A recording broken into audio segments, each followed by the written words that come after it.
আজকে ঘুরতে ঘুরতে আরেকটা জায়গায় এসেছি, সবাইকে একটু দেখিয়ে দিই।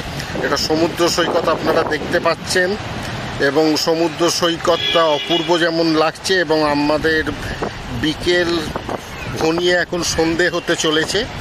কত কত লোক বসে রয়েছে, দোকানদাররাও দেখুন পসরা সাজিয়ে বসতে শুরু করেছে।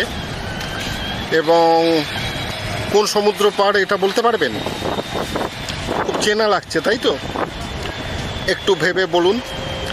একটা হিন্টস দিতে পারি যে এখানেও কিন্তু বাঙালি পর্যটক ভর্তি, বুঝতে পারলেন?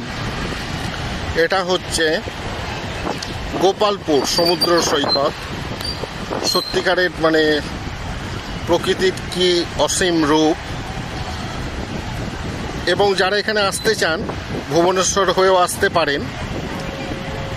ভুবনেশ্বর থেকে ওএসআরটিসির বাস ধরবেন, 3 ঘন্টা মোটামুটি লাগবে। গোপালপুর চকে নেবে আপনারা অটো করে গোপালপুরে আসবেন। অটো 200 টাকা মোটামুটি নেয় এবং হোটেল অনেক বাঙালি লোকই আছে। তবে তবু আগে থেকে অ্যাডভান্স করে আসা বেশি ভালো, যাতে আপনারা রুমটা পেতে পারেন। অসম্ভব সুন্দর।